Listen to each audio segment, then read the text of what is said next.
네, 안녕하세요. 성공첩의 시작 답정보센터 이남규입니다. 네, 안녕하세요. 한유진입니다. 네, 시간이 정말 빠르게 흘러가는 것 같습니다. 네. 오늘이 벌써 11월 마지막 금요일이고요. 내일이 또 올해 마지막 달인 12월이 됩니다. 유진 씨도 이 방송에 이제 참여하게 된 지 얼마나 됐죠, 지금? 저는 5월 달부터 했으니까 7개월 정도 된 것 같네요. 벌써 반년이 넘어요. 네. 정말 시간이 빠르게 흘러간다 이런 느낌이 드는 게 하반기 공채가 시작된 지 얼마 되지도 않았는데 벌써 다 끝이 났고요. 네. 취준생들은 또 이렇게 시간이 빨리 흘러갈 때는 1분 1초가 더 빠르게 좀 체감이 될 것 같습니다. 맞습니다. 그래서 여러분들의 보다 빠른 취업을 위해서 오늘도 저희가 왜 떨어졌나 시즌5를 추천드리려고 하는데요. 네. 여러분들의 스펙과 자소서, 면접, 그리고 토탈 컨설팅까지 최고의 취업 컨설턴트 여러분들이 무료로 여러분들의 성공 취업의 길로 안내하려고 합니다. 네. 네. 자, 이게 정말 저희가 항상 말씀드리지만 자리가 얼마 남지 않아서요. 조금 서둘러서 신청하셔야 될 것 같습니다. worktv@yna.co.kr로 서둘러서 신청해 주시면 되겠습니다. 자, 그리고 오늘은 저희가 예고한 대로 금요 스페셜인데 굉장히 특별한, 너무너무 특별한 금요 스페셜이 될 것 같습니다. 어떤 내용이 나올지 기대 많이 해주셔도 좋을 것 같고요. 그러면 지금 바로 출발해 보도록 하겠습니다.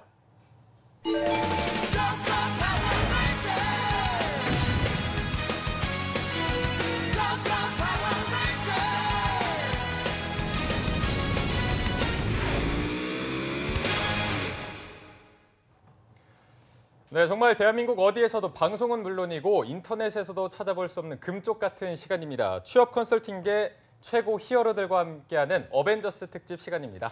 네, 오늘 어벤져스는요, 원조 중에 원조라고 할 것 같습니다. 네. 취업 컨설팅계 레전드급 출연자들을 모셔봤는데요. 또 위포트 특집인 것 같아요. 네. 먼저 소개를 해드리자면 제 왼쪽에 있는 분은 취준생들의 갓파더 위포트의 김태성 컨설턴트, 그리고 인간인지 기계인지 의심이 가는 취업 컨설팅계의 알파고 홍기찬 컨설턴트와 함께하겠습니다.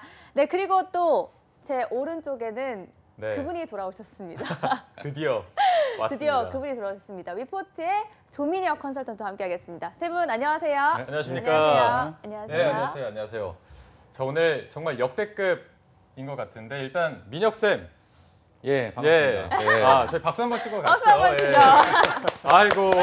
돌아오셨네요. 네. 아니 아까부터 방송 새내기처럼 오늘 카메라도 찍었어요. 되게 막 되게 낯설게 하시고 네. 어떻게 지내셨어요?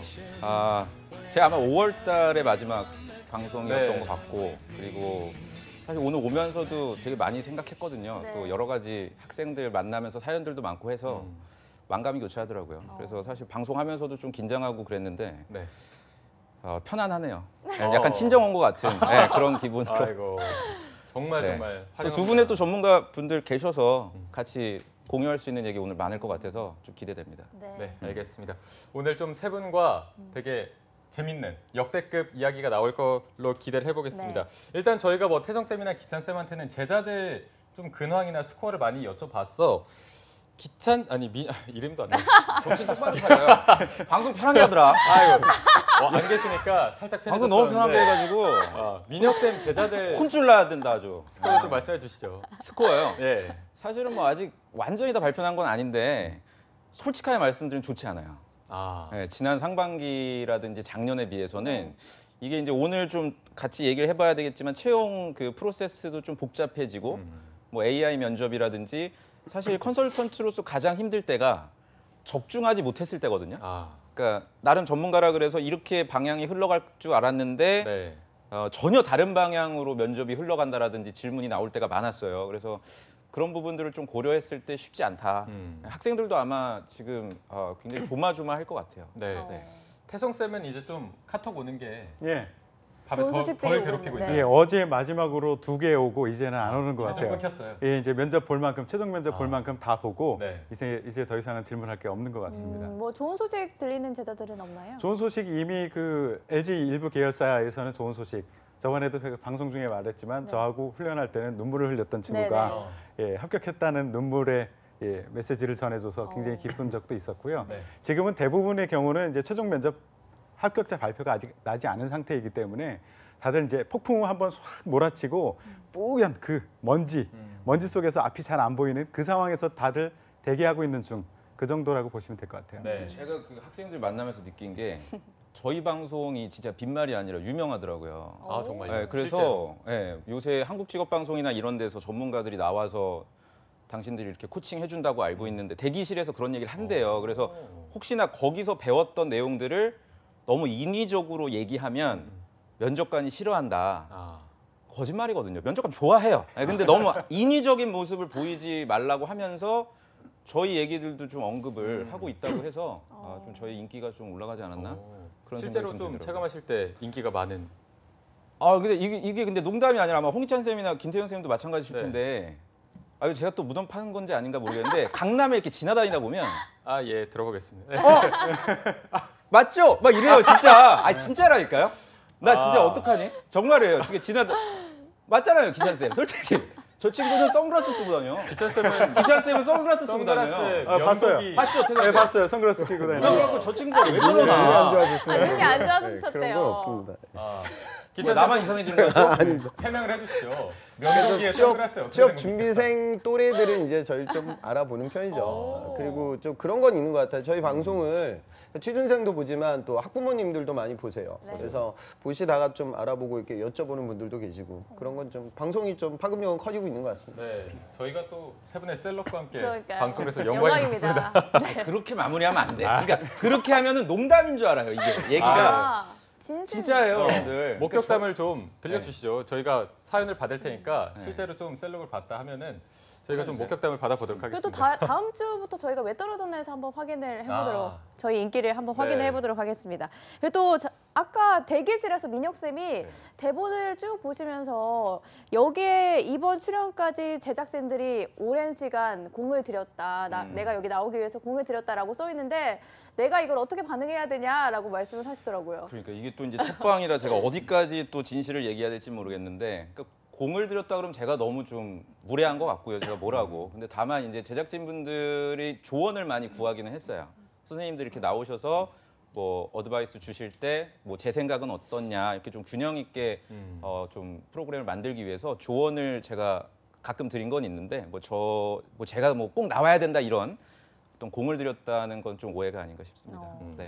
뭐 워낙에 훌륭한 전문가분들 많이 나오신다고 해야죠. 제가 첫 방인데 뭐라 그래요. 네. 훌륭한 분들 많이 나오셔가지고 저 못지않게 또 훌륭한 방송 됐던 것 같습니다. 네, 알겠습니다. 자, 그럼 이제 저희가 본격적으로 좀 하반기 채용에 대해서 분석을 해보는 시간을 가져볼까 하는데 먼저 채용 규모부터 뭐 이번에 채용 규모 많이 늘린다 이런 소문이 있었는데 실제로도 어땠는지 태성 쌤이 이 부분을 좀 짚어주실까요? 예, 그 2017년도 하반기하고 2018년도 하반기하고 비교해 봤을 때 전체 채용 인원은 좀 줄었어요. 한 5.7% 정도가 감소가 됐는데 네. 이제 우리가 많이들 관심 가지고 준비하는 그 대기업 쪽에서는 늘었어요. 오히려 5% 이상이 늘었고 중견기업하고 중소기업 쪽에서 좀 채용 축소가 일어났었습니다. 그 업종별로 보면은 증가한 쪽은 뭐 느끼실 거예요. 정보통신이라든가 특히 금융, 은행 쪽 그리고 유통물류, 정유화학, 제약 이쪽에서는 채용 인원이 굉장히 늘었는데 반면 이제 건설이나 기계금속, 조선, 중공업 이쪽에서는 많이 줄었습니다. 그래서 이게 그 많이 늘었다 줄었다 보다는 내가 타겟하는 곳이 어떤가를 좀 생각을 해보는 게 좋을 것 같아요. 네. 전체적으로 내가 채용 인원 늘리고 줄이고 하는 건 내가 컨트롤할 수 있는 영역은 아니잖아요. 우리 입장에 채용 그 준비하는 취준생 입장에서는 내가 이 상황에서 어떻게 대비할 것인가 여기에 초점을 맞춰야지 너무 늘었다 줄었다 이거 어떡하지 이렇게 할 필요는 없을 거라고 생각합니다. 네. 그럼 기찬 쌤께서 이거를 이공계, 인문계별로 약간 온도가 어땠는지 이 부분도 좀 한번 짚어주실까요? 이공계로 놓고 보면은 자동차 산업은 굉장히 흐렸고요. 그다음에 반도체 산업은 밝았는데 밝을 거라고 다들 알고 있었는데 그것만큼 밝진 않았던 것 같아요. 그러니까 삼성 같은 경우에는 하반기 이번에 발표가 났는데 제가 체감치로는 정부 발표가 있었기 때문에 예전 하반기 대비 뭐 거의 한 2배 뽑지 않을까 이렇게 생각했는데 실제 체감은 그 정도는 아니었고요. 제가 보기에는 올해 상반기 대비 하반기 이제 늘어나긴 했는데 어차피 DS 부분에 투자가 본격화된 지난 하반기 수준의 채용이 이루어지지 않았을까 대졸공채로 봤을 때. 그리고 그거보다는 오히려 반도체 그 외산 장비라든가 설비나 후공정 중소형 파트 있거든요. 그러니까 그쪽 파트에서 채용이 좀 활성화됐고요. 문과들 입장에서는 좋은 산업은 그나마 하반기 때 상반기 공채가 없었기 때문에 블라인드 채용이 가속화돼서 학생들이 많이 몰렸던 제1금융권, 은행권 채용이 좀 많은 편이었고요. 그 외의 산업은 전혀 채용이 늘어난 파트는 없었던 것 같습니다. 그래서 이제 상반기로 넘어가게 되면 문과가 더 힘들어질 거예요. 왜 그러냐면 제1금융권 채용이 올해 하반기 상당히 몰렸기 때문에 내년 상반기는 제1금융권 채용은 별로 없을 것 같거든요. 그러니까 반도체 산업에 뭐 반도체 외에 지금 우리나라를 먹여 살리는 산업이 없기 때문에 그거 외적으로는 다 좀 힘든 상황이 아닐까 좀 불안한 마음이 듭니다. 네, 이게 내년 상반기 얘기가 나와서 민혁 쌤께서도 좀 내년에는 채용 규모가 더 그럼 줄어들까요? 어떻게 보십니까? 사실은 이게 채용 규모라는 게 그 공개하기 어려운 거고 공개하지 않아요. 보통 이제 인사팀에서는 이게 섣불리 공개가 되면은 이게 하나의 지표가 돼서 계속해서 좀 골치 아픈 경우가 많거든요. 기업 입장에서. 뭐 예를 들어서 지금 현대자동차는 아예 공개적으로 내년부터는 공개 채용을 안 합니다. 현대자동차 같은 경우에는 다른 계열사들도 이제 점차적으로 줄이겠죠.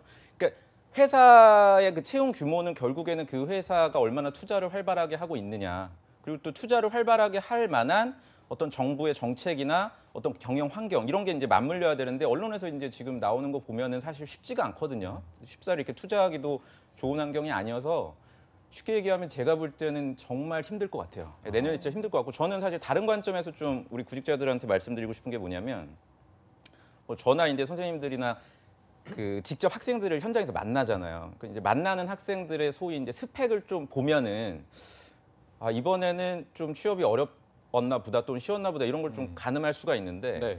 특히 이번 하반기는 제가 스펙이 좋은 분들을 굉장히 많이 만났어요. 예를 들어서 서울대학교 졸업하신 분인데 네. 면접을 앞두고서 굉장히 불안해하더라고요. 서울대 나왔는데. 서울대학교 나왔는데 그러니까 저는 이제 시청자들이 아마 이제 이런 얘기를 들으시면 에이 뭐 그런 사람들이 뭐 얼마나 돼 이럴 줄 아는데 얘기를 하면서도 막 울먹이면서 본인이 뭐 G사트 같은 경우도 많이 떨어졌고 네. 면접도 심지어 이번이 뭐 한 3번째 정도 되는데 면접장에 가면은 그렇게 압박을 받고 뭐 쉽지가 않다라는 얘기예요. 뭐 예전 같으면 스펙이 좋고 학교가 좋으면 약간 면접도 쉽게 면접관이 해주고 편안하게 해주는 분위기가 있었는데 이제는 그런 게 거의 사라졌어요. 그러니까 서울대학교가 됐던 뭐 해외대가 됐던 뭐 지방 국립대가 됐던 누구한테나 지금은 취업이 좀 어려운 환경이고 제가 예전에 방송 때 나와서 뭐 올드 루키라든지 오늘도 뒤에 이제 2부에 그런 얘기가 있지만 직장 경력이 어느 정도 있는 분들은 분명 유리할 것이다 이렇게 말씀을 드렸는데 이거마저도 굉장히 빠른 속도로 지금 무너지고 있어요. 직장 경력이 있어도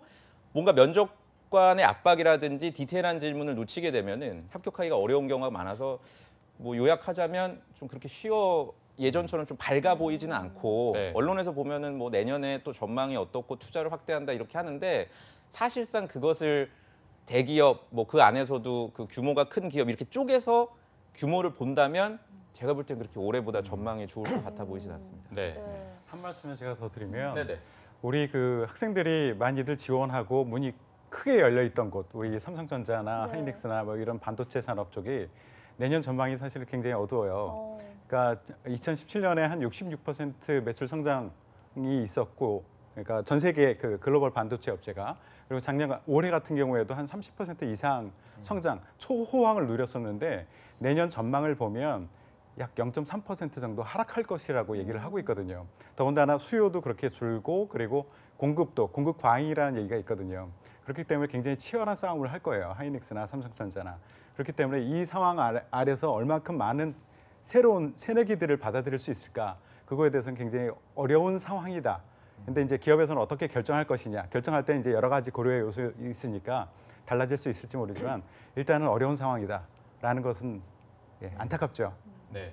기찬 쌤도 볼 때는 반도체 말고는 거의 좀 이제 반도체 어려운 시장이 상황인 뭐 꺾일 거다 이런 전망들이 나오는데요. 그건 이제 디램이라든가 낸드 가격이 이제 하락하는 걸 얘기하는 거고 지금 삼성전자나 하이닉스의 반도체 사업 부분의 영업이익률이 50%가 넘거든요. 이미 기형 구조죠. 그래서 이 과점 시장에 다시 이제 안정을 되찾을 거예요. 그런데 지금 채용 규모 같은 경우에는 라인 투자가 계속 이루어지고 하이닉스하고 삼성전자는 수급 조절을 하거든요. 그러니까 지금 이 시장에서 후발주자들이 더 들어오기 때문에 가격이 좀 이제 낮아지면 수익률은 좀 떨어져요. 그런데 예전에도 뭐 2000년대 때 한 10년 동안의 치킨 게임이 있었고 제 추측에는 뭐 상반기 때도 대졸 공채 기준의 채용 수준은 비슷하게 흘러갈 거예요. 그런데 지금 제가 제일 우려스러운 부분은 뭐냐면 현대자동차라고 말씀드리고 싶은데 현대자동차의 공채가 사라졌던 이유는 제 추측컨대 그래요. 그러니까 정부에서 많은 기업들을 압박을 하죠. 많이 뽑아라. 대기업의 채용이라는 건 사실 준조세 제도에 거의 가깝거든요.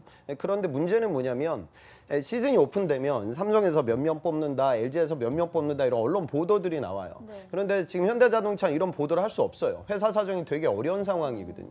그러다 보니까 공채도 이제 안 하고 수시로 우리는 뽑는다. 뭐 이런 식으로 제가 보기에 흘러가는 것 같아요. 제 개인적 추측입니다.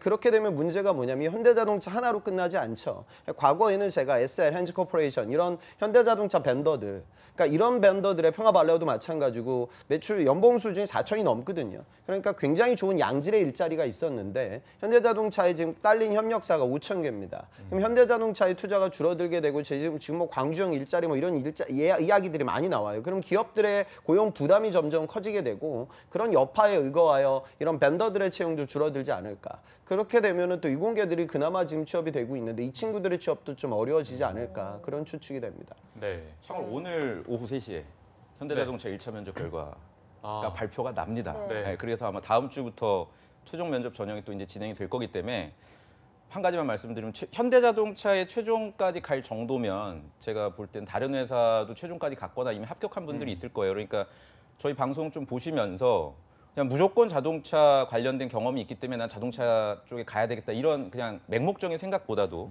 본인의 좀 진지한 진로 선택을 하는데 좀 도움이 되면 좋을 것 같습니다. 네. 조금 추가해도 될까요? 할 오늘 말이 처음부터 너무 많네요. 내가 얘기했잖아. 대본이 많아. 오늘. 방금 전에 홍 쌤이 그 대기업의 채용은 준조세와 조세에 준한다라는 얘기하는데 네. 확 와닿거든요. 사실은 그 내년 채용을 그 전망을 할 때 보면 대기업 기준으로 보면은 크게 이렇게 줄거나 늘거나 이거는 아닐 것 같아요. 왜냐하면 대기업의 채용 같은 경우에는 사실 그 정부의 눈치를 좀 보긴 해야 됩니다.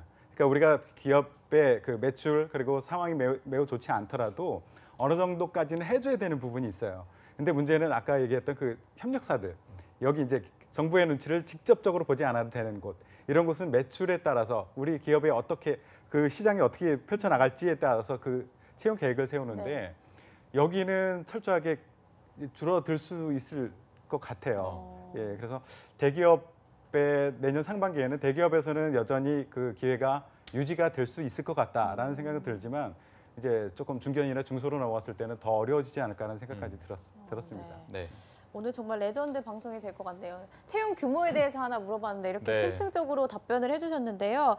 그래도 좀 하반기 채용 시장에 대해서 짚어보자면 굵직굵직한 이슈들이 많았습니다. 블라인드 채용이나 뭐 AI 채용도 있었고요. 이 부분에 대해서 쌤들의 의견을 좀 여쭤보고 싶은데 먼저 AI 도입에 대한 쌤들의 생각은 어떠신지 먼저 민혁 쌤은 어떻게 보시나요? 이건 속도에 좀 문제일 뿐이지 이건 채용팀에서는 당연히 해야 되는 하나의 제도라고 저는 보였어요. 왜냐면은 우수 인재를 결국 뽑기 위해선 사람의 노력이 당연히 투자가 돼야 되는데 약간 좀 쉽게 얘기해서 잡일거리 같은 것들 있잖아요. 자소서 평가하는 것도 그 인사 담당자가 안 읽는 건 아니지만 뭐 기본적인 오타라든지 또는 가장 그 AI가 그 큰 역할을 하는 게 자소서를 예로 들면은 싱크로율을 파악을 하거든요. 지난 상반기 때 지원한 자소서 지원 동기와 이번에 지원한 자소서 지원 동기를 비교하는 거죠. 시스템적으로 단어나 표현. 근데 의외로 많은 지원자들이 상반기 때 서류 통과된 그 자소서를 소위 이제 복붙을 해서 그대로 내요. 그러면은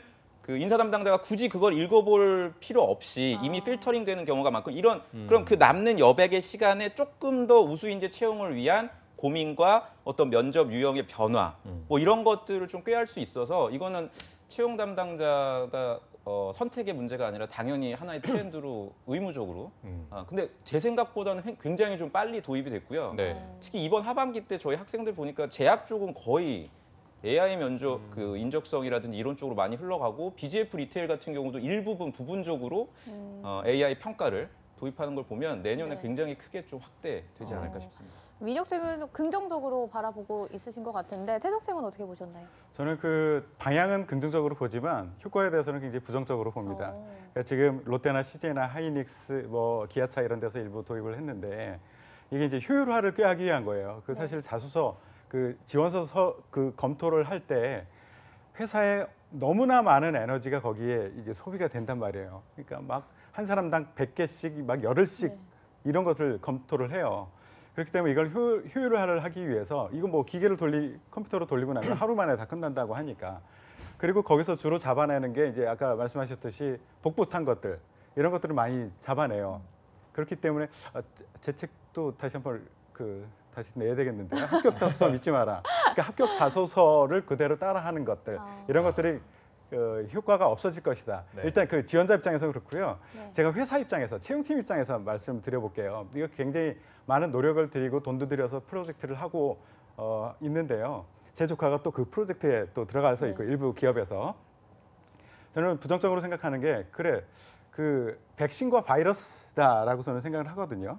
그렇게 어떤 그 언어 패턴, 어떤 언어를 자주 사용하거나 글의 패턴이 어떠냐, 그리고 그것이 그 기업에서 평가하고자 하는 인재상이나 직무 역량에 어떻게 매치가 되느냐 이런 로직을 가지고 이것을 만들어내는데 그렇다면 그런 걸 가지고 자동으로 돌리면 취준생 입장에서 그것을 깰 수 있는 그런 프로그램들은 또 안 나오겠느냐 하는 거죠. 맞아요. 그렇다면 기업 입장에서 또 개발해야 돼요.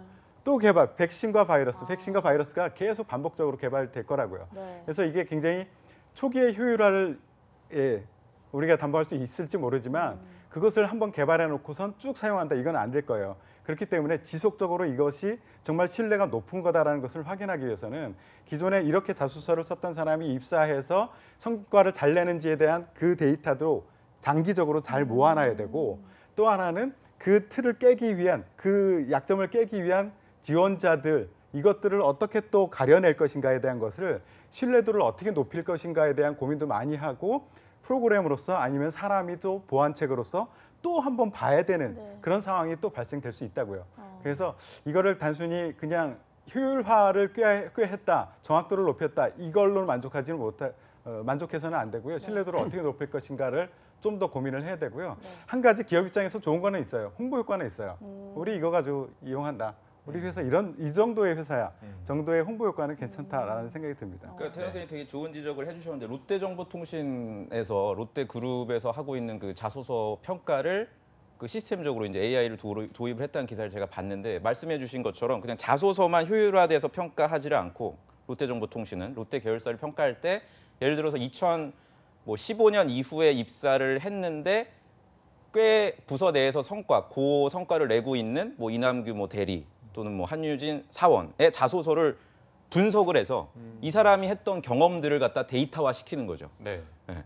그래서 우리 회사에서 성과를 내고 있는 사람들의 어떤 패턴이나 경험들을 데이터화 시켜서 이것과 매칭되는 어떤 사람들, 제가 뭐 전문가는 아니지만 이걸 어떻게 시스템적으로 알고리즘을 만드는지 모르겠지만 그렇게까지도 투자하는 걸 보면 뭐 그렇잖아요. 많은 그 투자를 했는데 이거를 하루아침에 없앨 것 같지는 않아요. 저는 뭐 회사마다 약간의 차이는 있겠지만 그래서 쉽게 얘기하면 이제 구직자들이 좀 빠져나갈 수 있는 구멍이 복붙을 한다거나 또는 고민을 하지 않은 상태에서 뭐 통과를 한다거나 이러기는 좀 어려울 것 같고 서류 단계도 있지만 인적성 단계에서 굉장히 사실 저도 부정적인 것들이 있어요. 예를 들어서 사람 얼굴 표정을 갖다 띄워놓고 표정을 맞추라고 하는 거예요. 이게 어두운 표정이냐 분노한 표정이냐 기쁜 표정이냐 기쁜 표정이니까 이런 거는 제가 왜 하는지 사실은 그러니까 기업들 간에 약간 모방하는 식으로 인적성을 또 평가하는 좀 부작용도 있는 것 같더라고요. 네. 일각에서는.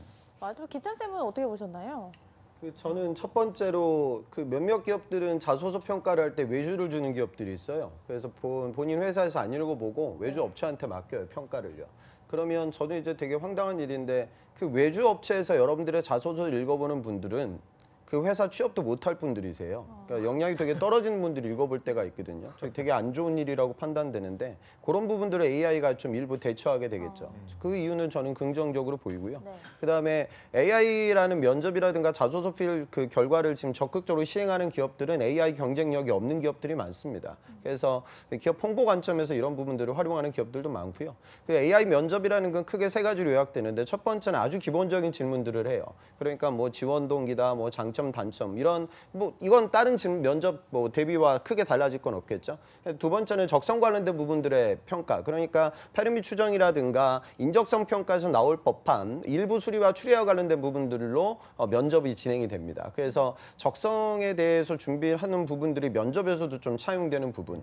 그러니까 저는 그 부분은 그런 것 같아요. 그러니까 AI 면접이 지금 이제 막 시작 단계이고 또 이런 알고리즘을 개발하거나 시스템 문제 유형이라든가 레퍼런스가 없거든요. 그러면은 또 그런 기업은 주로 이제 중소기업에서 하청받아가지고 또 만드는 기업들이 많고 그 채용에 대한 깊이 있는 지식이라든가 심도 깊은 연구가 없는 상황에서 무언가 기존 면접과는 다른 프로세스 그리고 뭔가 혁신적인 면접을 본다는 이미지를 제공하기 위하여 제가 보기에는 그런 추리 관련된 문제들을 내고 있는 것 같아요. 그래서 이 부분은 저는 별로 좋은 상황이 아닌 것 같고요. 그다음에 세 번째 유형은 상황 판단 문제를 내요. 그러니까 이 부분은 대부분 인성평가 비슷한 부분이에요. 그러니까 지금 회사 상황에 대한 어떤 조건들이든가 상황을 주고 네가 거기서 어떻게 시행할 거냐. 실제로 AI 면접 기출을 보면 이런 게 나와요. 그러니까 네 친구가 돈을 꾸어갔다. 내가 친구한테 돈을 꿨다. 그런데 원래는 회사에서 월급을 받아서 이걸 갚으려고 했는데 회사 사정이 안 좋아져서 갚지 못하게 됐다. 너 어떻게 할 거냐? 뭐 이런 식으로 질문하거든요.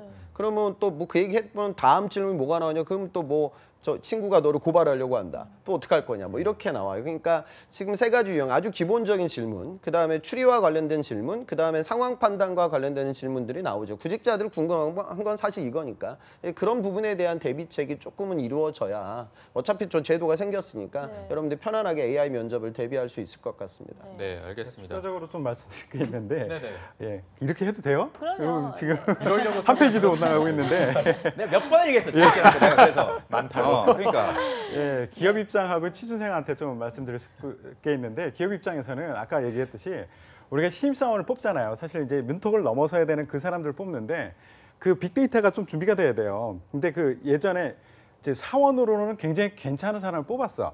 사원에서는 굉장히 좋은 성과를 냈던 사람을 대리 과장으로 승진시켰을 때 그대로 그 성과를 내느냐 하면 그 순간 이렇게 진급이 되면서 확 바뀌는 경우가 많거든요. 그러니까 사원급에서 실무진으로서 그 일을 잘하는 것 그리고 리더급에서 일 잘하는 것은 또 다른 영역이에요.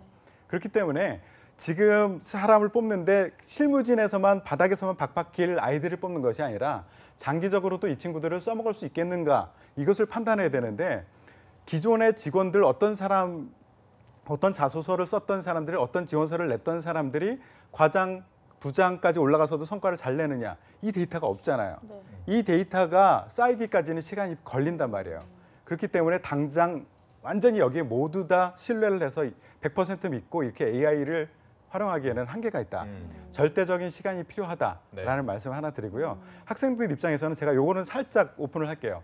제가 그 프로젝트 하는 제 조카한테 야 이거 알고리즘이 뭐냐, 로직이 뭐냐, 도대체 어떻게 하는 거냐라는 것을 물어봤어요. 근데 이 친구도 잘 모르고 핵심적인 로직은 그쪽이 이제 IBM하고 같이 그 프로젝트를 진행을 하는데 밝혀지지는 않는데 그쪽에서 말하기로는 그냥 기본적으로는 언어 분석이래요. 그냥 언어 분석인데 어떻게 하느냐 키워드를 가지고 문장의 패턴과 키워드를 가지고 대충 그 기업에서 말하는 인재상 그리고 직무 역량 그리고 기본적인 애티튜드 이런 것들과 관련된 키워드들이 틈틈이 나와주느냐라는 거 하고 그 이야기를 어떤 패턴으로 끌고 나가느냐 이런 걸 가지고 분석을 한다는 거예요. 그렇다면 여러분들이 이제 굉장히 자유롭게 창의롭게 본인의 이야기를 재밌게 구성하는 것보다는 오히려 전공법으로 나가줘야 되지 않을까. 조금 답답하고 좀 지루할지 모르지만 그래야지만 이 기계가 잘 읽어낼 수 있지 않을까.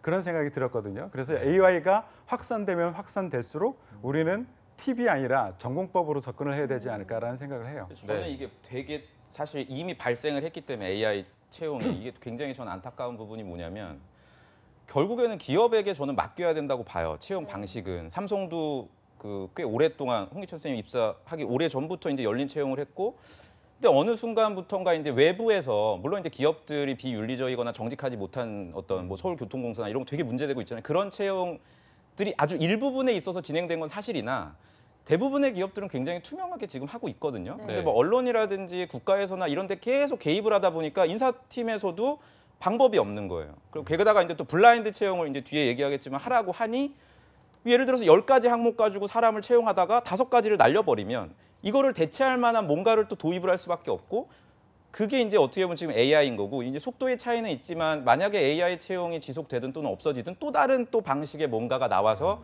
결국에는 저는 힘든 거는 구직자들의 몫이 아닐까라고 네. 생각이 들어서 가능하다면 저는 가급적이면 정직한 범위 내에서 투명하고 공정한 범위 내에서 회사에게 채용 방식은 저는 좀 재량을 맡기는 게 그게 어떻게 보면 고유의 권한이라고 저는 좀 생각이 들어요. 이게 네. 되게 중요한 이야기 같은데요. 저는 제 개인적으로 굉장히 저도 적성 강의를 하고 제가 책도 내고 강의도 하지만 네. 안타까울 때가 많아요. 그러니까 블라인드라는 건 취지는 그거예요. 그러니까 기존의 스펙이라고 얘기하는 그러니까 스펙이라는 건 되게 그 어감 자체가 부정적이잖아요. 그러니까 사실은 근데 역으로 생각해 보면 그건 본인 삶의 투자의 경험이죠. 근데 그 투자의 이력이라는 것이 타이틀이라는 것으로 이제 변질돼서 나는 타이틀을 보지 않는다, 공정한 채용을 하게 된다라고 흘러가게 되면 결국 채용 담당자들은 채용 비리가 곳곳에서 터지고 있기 때문에 뭔가 몸을 사리게 돼요. 그러니까 몸을 사린다는 건 뭐냐면 주관적 평가가 들어가지 않아야지 내가 편안해지죠. 그러면 스펙이라는 부분, 우리가 흔히 숫자로 얘기하는 나의 스펙을 배제한 채 여러분들의 능력을 수출시킬 수 있는 그 부분이 이제 결국에는 적성 시험이에요. 그러니까 결국 다 NCS 시험을 보는 거죠. 공기업도 마찬가지고. 그럼 어찌 보면 내가 이런 몇몇 적성은 공부를 해서 올라가지만 현실적으로 잘 올라가지 않는 친구들도 있고요. 결국에는 수능 머리를 따라가요. 그러니까 제가 경험으로 느끼는 건 과거의 투자를 안 보고 결국에는 객관적으로 남아있는 수치가 NCS 적성밖에 없기 때문에 그냥 그런 수리 추리가 빠른 친구들, 쉽게 말해 IQ 좋고 그다음 예전부터 공부머리가 있었던 친구들이 투자하지 않고 기업에 취업하는 이런 기현상들이 계속 많아지고 있는 거죠. 그러니까 저는 어찌 보면은 정부의 의도라든가 뭐 실책은 그게 아니지만 네. 전혀 의도하지 않은 방향으로 채용 프로세스가 변질되고 있지 않나 그래서 네. 안타까운 마음이 제가 볼 많이 때는 듭니다. 구직자뿐만이 아니라 아마 인사 담당자도 지금 저희 방송 보면서 네. 굉장히 공감할 것 같습니다. 네. 아 진짜 우리가 힘든 걸 그래도 좀 이해를 알아주는구나. 해주는구나. 네. 네. 근데 어쨌든 기억해야 될 건 그거에 대한 피해자는 결국 구직자들이라는 걸 좀 기억을 할 필요는 있을 것 같아요. 그런데 이게 블라인드 채용에 대해서 얘기를 좀 계속 해보자면 아까 뭐 민혁 쌤께서 서울대 그 친구가 면접을 앞두고 굉장히 떨 정도로 뭐 예전에는 스펙이 좋으면 좀 쉽게 가는 분위기가 있었다고 하는데 지금은 그럼 아예 좀 싹 그런 게 사라졌다고 볼 수 있을까요? 저는 그건 물론 이제 직무마다 좀 다르겠지만 뭐 소위 이제 서울대 인류대학 졸업자가 불안해할 정도면 그 불안해하는 이유가 주관적인 불안함은 전 아니라고 봐요. 예를 들어 자기 동기들도 실제로 네. 면접장에 갔거나 선배들도 갔는데 쉽지 않은 거죠. 물론 일반 대학 분들이 뭐 10개 지원하면 한 2-3개 되는 거에 비해서 뭐 이분들은 한 10개 중에 한 5-6개가 되더라도 그 온도의 차이는 있겠지만 객관적으로 내가 느끼는 어떤 그런 체온이 분명 부정적이라는 것들이 존재하는 거거든요. 네. 네, 그래서 저는 결국에는 면접장에 가게 되면 누구나 똑같이 불안감이 들고 힘들어하는 건 마찬가지라고 봐요. 블라인드 채용을 하더라도. 네. 태종 쌤은 이 블라인드 채용 지금 자리를 잘 잡아가고 있다고 보십니까? 저는 일단 방향은 맞다고 생각해요. 예, 그러니까 모든 우리 회사에서 하는 그 모든 업무들이 다 똑똑한 머리를 가져야지만, 그러니까 솔직하게 그 말씀드리면 똑똑함이라기보다는 많은 지식을 담고 많은 지식을 내뱉을 수 있는 그대로 그런 게 이제 사실은 이제 좋은 대학을 가기 위한 조건이었잖아요. 수학 능력이라는 게. 근데 그 머리가 바로 회사에서 업무 능력하고 연결되느냐라고 했을 때 경험상으로 보면은 그렇지 않다라는 거죠. 그것을 이제 기업에서 깨닫기 시작한 거고 네. 저는 이게 사실은 궁금해서 기업에 있었을 때 이거를 조사를 해봤어요. 예, 조사를 해가지고 데이터를 만들었었는데 네. 전 사원들한테 자 어떤 사람이 들어왔으면 좋겠느냐, 어떤 사람들이 일 잘하느냐라는 것을 이제 좀 데이터들을 그 정보를 받고 조언을 받고 굉장히 싫어했을 것 같은데 지금. 예, 굉장히 싫어했죠. 예. 업무도 바빠 죽겠는데 또 인사팀에서 그리고 더 싫어한 것은 윗사람들이 했었어요. 아. 근데 어쨌든 그것을 받고 그리고 나서 그 기준에 의해서 사람들을 다 재평가를 한번 해봤던 거예요. 네.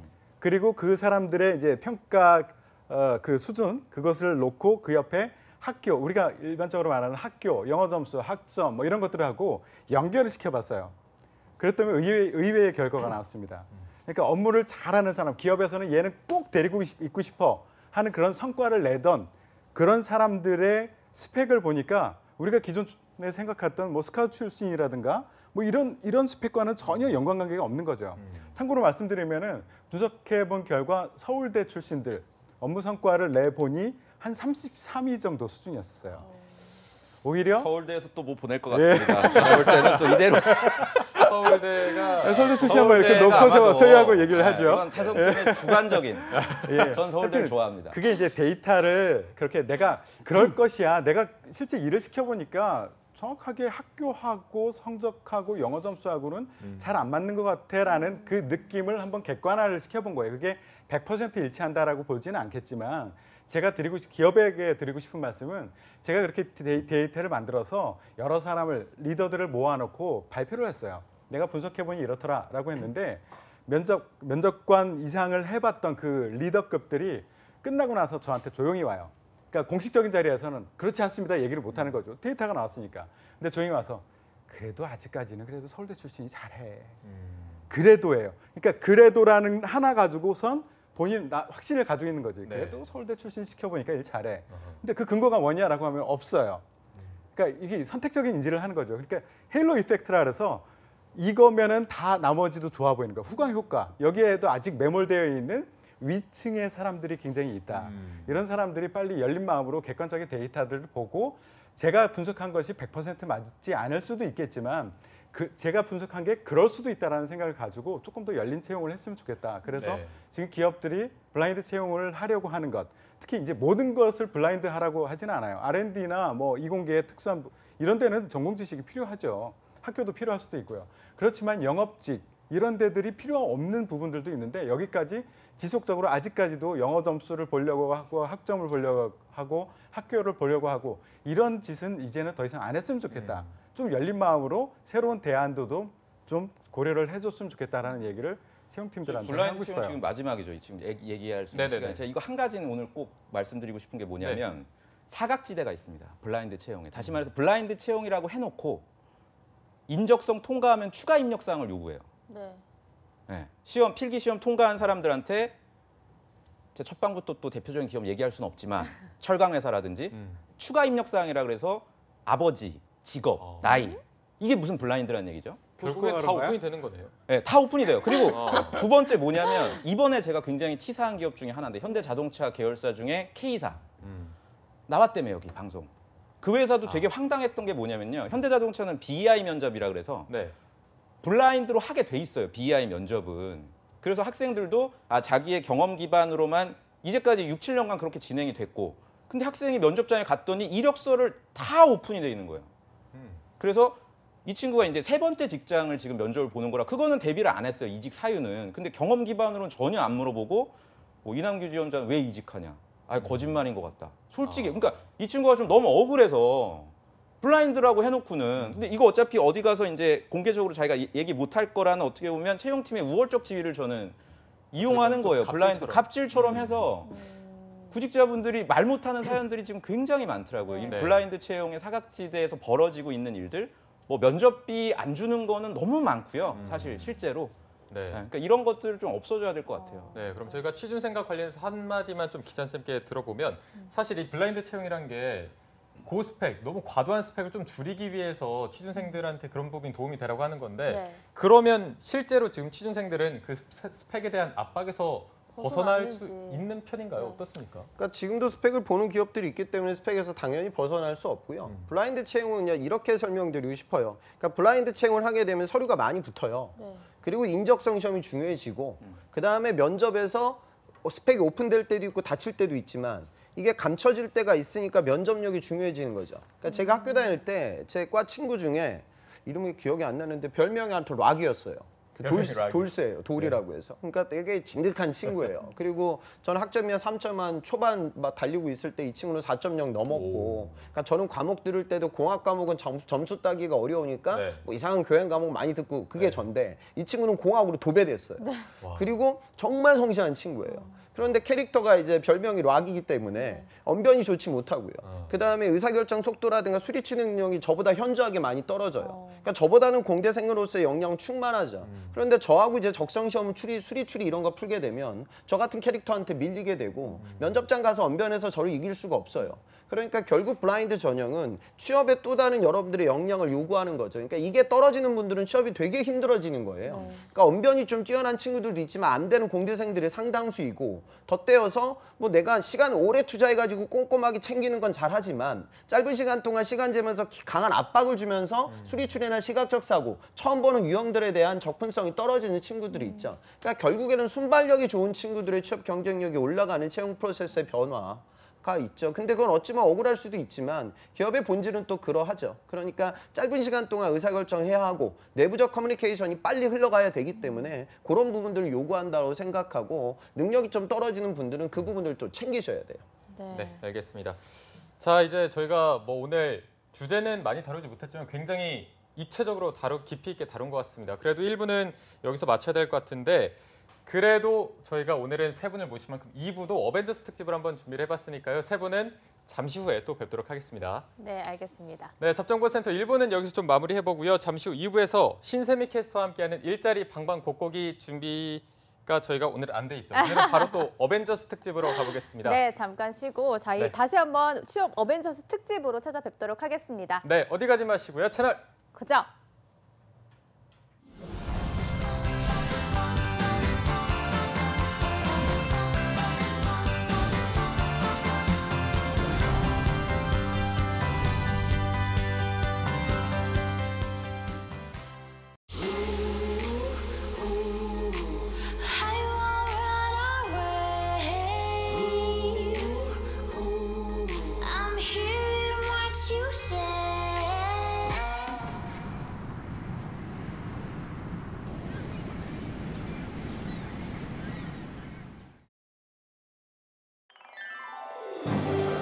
한국 직업 방송을 보면 취업이 보입니다.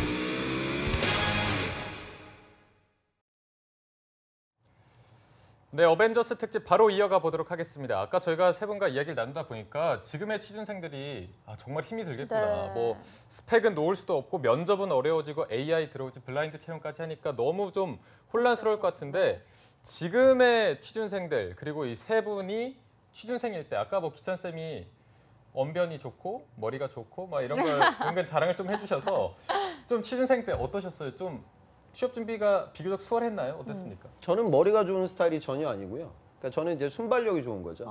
그러니까 수리 추리는 풀 때 깊이 있는 사고력을 보지 않아요. 그러니까 짧은 시간 동안 대응하면서 문제 풀 수 있는 센스, 또 면접장도 마찬가지거든요. 그런 부분들이 중요해졌고, 근데 저희 때보다 그런 부분들이 더 가속화되는 거죠. 제가 삼성 들어갈 때만 해도 인적성 문제집이 없었어요. 그러니까 그때는 그냥 정말 준비 안 하고 다들 보는 거니까 네. 부담은 좀 덜했죠. 물론 떨어지는 친구들은 그 당시도 있었지만. 네. 근데 지금은 적성 관련된 문제집이 서점을 도배하고 있고 네. 뭐 저 같은 강사들 나와서 유료 강의도 많이 찍고 있으니까 구직자들은 또 그걸 이제 보게 되는 거죠. 그러니까 그게 이제 부담으로 다가오는 거예요. 그래서 글쎄요, 변화라는 게 필요하긴 하죠. 그러니까 공정한 평가를 하기 위한 채용 프로세스 변화 필요하지만 변화라는 건 여러분들 입장에서는 다 부담이에요. 뭔가 또 새로운 걸 해야 되거든요. 그리고 수능처럼 자, 이 영역이 완전히 사라지고 이번에 이걸로 딱 본다. 그러면 이제 마음이라도 편한데 이건 변화가 생기면 또 어떤 기업은 변화를 따라가고 어떤 기업은 따라가지 않고 뭐 이런 식이죠. 그러니까 결국에는 할 것들만 많아지고 있기 때문에 취준생들 입장에서는 또 할 것들이 많은데 뭐 취업이라도 잘 되면 모르겠는데 할 것들은 많고 취업은 점점점 안 되니까 이게 진짜 열불나는 상황입니다. 그럼 기찬 쌤 삼성을 한 번에 들어가신 거죠? 저는 한 번에 갔죠. 그럼 다른 뭐- 데 지원을 네. 저는 근데 첫 도전이 이제 삼성이 취업이 돼서 좀 어찌 보면 저는 잘 풀린 케이스였어요. 근데 저희 때는 뭐 취업이 지금보다는 또 쉬웠던 측면도 없지 않아 있고. 근데 그때도 근데 뭐 지금 다른 선생님들도 마찬가지지만 항상 최악의 취업난이었거든요. 그러니까 여러분들 힘들겠지만 뭐 어쩔 수 없습니다, 여러분. 3월 시즌 보고 남아 있는 겨울 열심히 불태워야 됩니다. 그러면 기찬 쌤 스펙으로 지금 취준생 시장에 들어간다면 합격할 수 있나요? 저는 학점이 좀 낮은 편이었고요. 네. 그다음에 인턴 이력 같은 것도 전무했고, 근데 영어는 제가 진짜 못하거든요. 네. 그래서 제가 아마 지금 시장으로 돌아와도 삼성밖에 못 갈 것 같아요. 그러니까 그런 관점을 봤을 때 삼성이 채용 규모가 제일 크고 이공계들 우리 알잖아요. 전자 못 가면 아무데도 못 가요. 아마 방송 보는 분들 아실 거예요. 그거 하나 살아남아 있어요. 그러니까 지금 저 또한 뭐 다시 이쪽으로 돌아와도 같은 길을 걸어가지 않을까 생각됩니다. 네. 지금 매일매일 실패를 맛보고 있는 우리 취준생들이 조금 용기를 얻고 싶어서 지금 이 자리에 앉아 계신 쌤들도 실패를 한 경험을 좀 듣고 싶은데 기찬 쌤은 없으신 것 같아서. 저도 예전에 저기 일본에 제가 취업하려고 해외 취업이 제 꿈이었거든요. 삼성 네. 합격하고 나서. 네. 그리고 이제 일본 가서 면접 보고 똑 떨어졌죠. 근데 영어 못해서 떨어졌어요. 그래서 이공계들은요 그걸 좀 아셔야 돼요. 그러니까 이공계들이 영어를 잘하잖아요. 그럼 취업은 정말로 수월해져요. 그래서 근데 또 이 얘기 듣고 또 갑자기 영어 공부하지 말고 내가 어느 정도 수준이 돼서 나는 이것만 조금만 좀 튜닝하면 괜찮겠다. 그런 분들은 봐도 너무 좋죠. 혼자 말을 많이 하는 거 같아요. 2부가 지금 10분 남았는데 약간 이건 좀 뭔가 이게 공정해야죠. 네, 민영 쌤 얼른. 아니 샘플 굉장히 스토리. 조급하네요 제가. 네. 그렇습니다. 오랜만에 오셔서 또 조급하죠. 혼자 4분을 떠들면 얼른 말씀해 네. 주시죠. 세고 계셨어. 저는 사실 학부 때 법학을 전공해서 아무도 취업 준비를 안 하는 상황이었고 누구나 다 고시 준비를 해야 되고 또는 뭐 차선책으로 기재돼야 된다 이런 것 때문에 저는 도전 자체를 안 했었어요 학부 때는.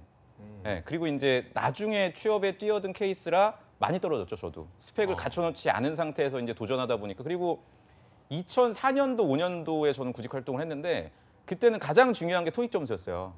그래서 토익 점수를 높이는 게 가장 1순위였고 그게 쉽게 높아지질 않으니까 그 기간도 굉장히 좀 힘들었던 것 같아요 저는. 네. 그때도 자소서 복붙 이런 거 하셨나요? 자소서 안 중요했어요 그때는. 무조건 자소서가 토익이나 그냥 스펙. 제 기억에 제가 있었던 그 회사 그냥 한 10년째 똑같았어요 항목.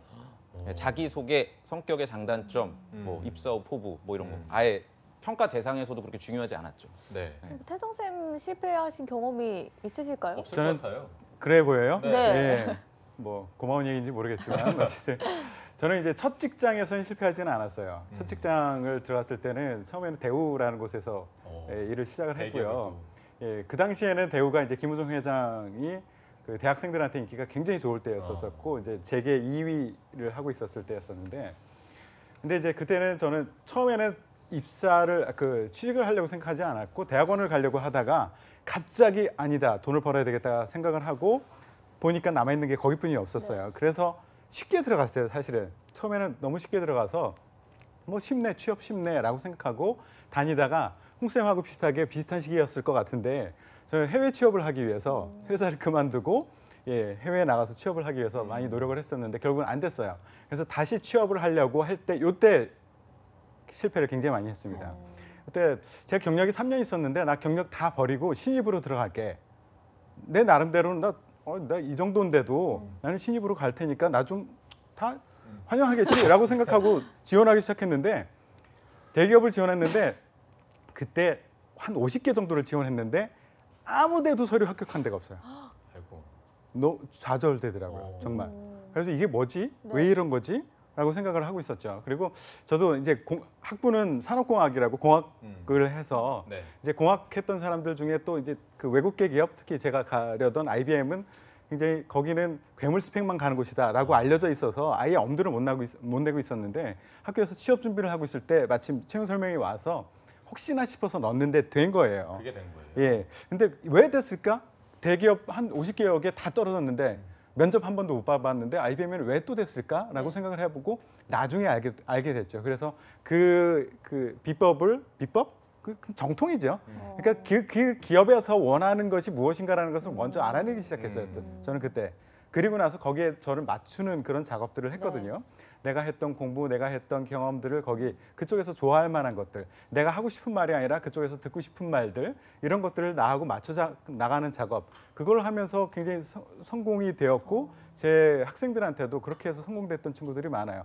우리 예전에 나왔던 방송에 나왔던 그 정보라라는 학생이 있어요. 제 학생이었었는데 그 친구가 국내 기업 다 떨어졌어요. 그 경희대 인문대 출신이고 다 떨어지고 결국 어떻게 할까라고 고민을 하다가 국내에 있는 일본계 기업에 들어갔다가 결국은 일본에 있는 액센처라고 컨설팅 회사 들어갔다가 며칠 전에 연락이 왔어요. 그 구글 들어갔다고. 이런 식으로 그러니까 내가 이 친구가 처음에는 떨어졌을 때 나는 부족해. 말을 많이 하시네요. 아 그런가요? 네. 지금 5분 남았는데. 아 그래요? 제가 뒤에 시간이 많이 저는 신경 이게 쓰시나요? 내가 이래서 몇 번을 얘기했습니다. 제작진한테 제가 빼라. 왜 우리 근황을 묻냐? 그랬더니 아닙니다. 뒤에 거 뭐 버리면 다음 주에 가지요. 언제 나올지 몰라요. 제가 지금 시계는 돌아가는데 3분씩 떠들면 오늘따라 많이 그렇다고 좋아하시는 둘이서 것 역할을 같아요. 하는 것도 아니야. 뭐냐 도대체 이게. 들어줘요. 지금 남은 게 빨리 가야 됩니다. 보라 얘기만 듣고 빨리. 네. 그래요. 삐졌어. 여기서 마무리할까요 그러면? 하여튼 마음에 그 친구한테 얘기 네. 들은 거는 그 친구도 좌절을 했거든요. 국내 기업 다 떨어졌는데. 근데 그때 얘기해줬던 게 너한테 맞는 것을 찾아보자라고 하고 다시 시작을 했거든요. 결국 남들이 부러워하는 곳을 가잖아요. 여성이면서 경희대 인문대 출신인데 그렇게 맞는 것을 찾아서 나가고 있습니다. 30초 더 썼어요. 기분 나빠요? 네. 금 마무리해보겠습니다. 언제 또 나올지 모르기 때문에 또 많은 걸 준비했으니까. 네. 자 어쨌든 뭐 지금의 취업 시장이 그렇게 상황이 좋지만 않고 뭐 고용 쇼크란 말까지 나오고 있는데 그래서 좀 세 분은 취업 전선에서 항상 생활하고 계시니까 네. 이 고용 쇼크 상황이 좀 어떻게 실제로 받아들여지시는지 민혁 쌤 길게 얘기하셔도 됩니다. 고용 쇼크라는 것도 이제는 좀 단어가 너무 오남용되는 것 같고요. 이미 구직자들은 체감을 하고 있고 네. 실제로 이제 학생들한테 제가 뭐 홍기찬 쌤도 그랬고 예전에 저희 왜 떨어졌나 특집 때 너 20개밖에 안 썼구나 또는 뭐 10개밖에 안 썼니 이랬는데 이제는 아예 학생들이 평균적으로 최소 30개, 많게는 50개, 60개까지를 당연하게 본인들이 또 지원을 하고 있어서 이미 구직자들은 이게 얼마나 심각한지를 다 인지를 하고 있다고 판단이 듭니다. 네. 기찬 쌤은 또 어떻게 좀 분석을 하고 계신가요? 결국에 산업 따라가는 거죠. 그러니까 올해 상반기 때 삼성전자 네트워크 사업본부, 이거 삼성전자 가전이라든가 모바일 쪽에서 아주 규모가 적은 사업부인데 채용이 활성화됐고요. 이번 하반기 때는 네트워크 사업본부가 해외 영업도 뽑았거든요. 그러니까 이런 부분들은 결국 5G 때문이에요. 결국에 여러분들 채용이 잘 되기 위해서는 경영 활동을 리딩할 수 있는 테크놀로지와 산업의 선두주자가 있어야 돼요. 그게 지금 반도체죠. 근데 중요한 건 그 넥스트 반도체가 뭐냐. 그런 것들이 지금 보이지 않아요. 그러니까 채용이 또 어려워지는 거고 제 사견으로는 넥스트 반도체는 없을 것 같아요. 그래서 그 이후에는 채용이 되게 어려워지지 않을까. 5년 정도 후를 저는 보고 있고 저는 그때 은퇴할 거거든요. 그래서 저는 그런 상황이기 때문에 남아있는 약간 개인의 시점을 은퇴할까요가 보고 왜 나옵니까? 그러니까 그만큼 어렵다는 거죠. 제가 그렇게 표현하는 거. 그러니까 지금 이 변했네. 기회를 놓치시면 안 됩니다. 네. 알겠습니다. 굉장히 조급해졌어.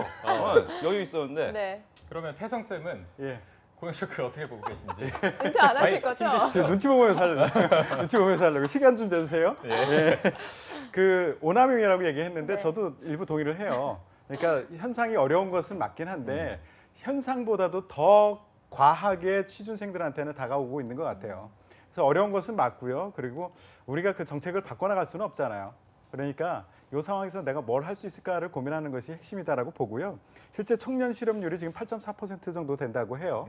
이게 좋은 상황은 아니고 앞으로도 나아질 가능성 그닥 없다라고 얘기를 하고 경기 전망도 그렇고 요즘에 뭐 최저임금 얘기를 하면서 또 어려워질 거다라고 얘기하는데 남용 부분의 대표적인 게 저는 최저임금 쪽이라고 생각해요. 최저임금에 그렇게 영향을 받느냐 실제 조사를 해보면 그렇진 않거든요. 그리고 대기업들보다는 이거에 영향을 받는 것은 중소상인들이에요. 여러분들이 중소상인들 그쪽에 취업을 하기 위해서 이렇게 공부를 하고 준비를 하고 있는 건 아니잖아요. 그렇기 때문에 여러분들이 느끼는 것보다는 덜하다. 그래도 해볼 만하다라는 생각을 가지고 준비를 했으면 좋겠다는 생각이 들어요. 그러니까 그 미래가 밝지가 않기 때문에 저는 그 직장을 지금 다니고 있거나 또는 퇴사를 고민하고 있는 그 직장 경력이 있는 분들 좀 전 신중하셨으면 좋겠어요. 가장 골치 아플 때가 학생들 중에서 그냥 일반 신입분들한테는 시간적 여유도 있고 한번 휴학해서 이렇게 스펙을 쌓아라 이러는데 이미 퇴사를 했거나 그러니까 전혀 대안 없이 나오는 분들 있거든요. 그냥 대안 없이 예를 들어 재학생 중에서도 굉장히 구직자들이 선호하는 반도체 장비 회사를 다니다가 퇴사를 했는데 본인이 후회를 해요. 퇴사한 거를 지금. 네, 서류 통과율이 너무 낮고 그러니까 이런 상황에서 자기가 어떻게 해야 되냐 이런 대안을 찾는 게 사실은 전문가로서 굉장히 좀 안타깝기도 하고 쉽지가 않거든요. 네. 그러니까 일단 한 번 들어간 직장은 뭐 오래 다니라는 얘기는 아니지만 특별한 대안이 보이지 않을 때는 한번 생각을 해볼 필요가 있어요. 대안을 찾을 때까지는. 네. 그럼 뭐 실제로 정부가 할 수 있는 일이 있을까요?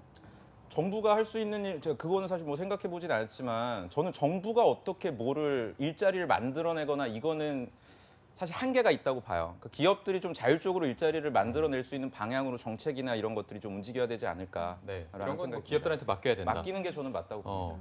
그럼 기찬 쌤 좀 어떻게 생각하시나요? 아까 제가 너무 좀 극단적으로 부정적으로 얘기한 것 같은데 제가 오늘 아침에 그 신문 보니까 현대자동차 이번에 대형 SUV 신차가 나왔더라고요. 네네네. 근데 제가 보기에는 디자인이 너무 멋져 보여요. 그래서 SUV 시장에 다시 또 현대자동차가 반등하겠다는 기회 포인트가 될 것도 같고 그다음에 넥스트 반도체가 아직 희미하긴 하지만 바이오 시밀러, 그다음에 방위 산업, 그리고 몇몇 AI와 관련된 IoT 기술들의 투자들은 활성화되고 있어요. 그리고 우리가 뭐 지금 일본이 취업이 되게 잘 되고 우리나라 취업이 어렵다. 그런데 국가 신용도 조사를 보면 우리가 일본보다 높게 평가하는 평가 기관도 존재하거든요. 그래서 물론 뭐 전 위기감은 여러분들 갖고 가셔야 될 것 같아요. 하지만 뭐 한국 경제가 그렇게 한순간에 무너질 산업은 아니기에 상반기 시즌을 보고 여러분들은 채용의 규모가 어떻게 흘러가든지 간에 결국에는 취업이 되기에 누군가는 그러니까 경쟁력 높이는 데 좀 포인트를 맞추고 겨울을 좀 불태우시는 게 필요할 것 같습니다. 네. 네, 마지막으로 태정 쌤도 한 말씀 해주시죠. 예, 저는 정부의 노력만으로는 되지 않는다라고 생각해요. 정부 노력하고 있고요. 예, 그리고 이것을 기업과 그리고 개인 이게 모두 다 대타협이 이루어져야 된다라고 생각이 들고요. 이게 예를 들어서 이 방송을 이제 아까 제가 기업에도 얘기했고 취준생에도 얘기했으니까 방송을 보시는 부모님한테도 말씀을 드릴게요. 그러니까 기업에서 고려하고 있는 여러 가지 대안 중에 하나가 이제 임금 피크제라는 것이 있잖아요. 이거는 보면 위에 분 입장에서 보면 내 급여가 성장이 안 되는 거지. 그렇기 때문에 싫어요. 그렇지만 내 자식들이 있잖아요. 내 자식들. 그러니까 내가 돈을 벌어서 내 자식들한테 준다고 생각하지 말고 내 자식들이 돈 벌 수 있는 기회를 줄 수 있도록 그런 기회들을 계속 나도 어느 정도 양보하고 정부에게만 뭐라고 하지 말고 나도 좀 양보하고 기업도 양보하고 내 자식에게도 기회를 주고 네. 이런 조금 유연한 사고를 했으면 좋겠다는 생각이 들어요. 네, 알겠습니다. 오늘 어벤져스 특 정말 시간이 어떻게 가는지 모를 정도로 굉장히 재밌고 빠르게 흘러간 것 같습니다. 오늘 수고해주신 위포트의 김태성, 홍기찬 그리고 조민혁 컨설턴트 세 분 고맙습니다. 고맙습니다. 바쁜 이 도심 속 난 오늘도 커리어 우먼을 꿈꾼다. 스펙, 자소서, 면접, 토탈 컨설팅까지 잡정보센터와 함께라면 두렵지 않아. 최고의 컨설턴트와 함께 알아보는 내가 떨어진 이유와 상반기 공채 전략. 취준생 구제 프로젝트 왜 떨어졌나 시즌 5. 많은 시청 바랍니다.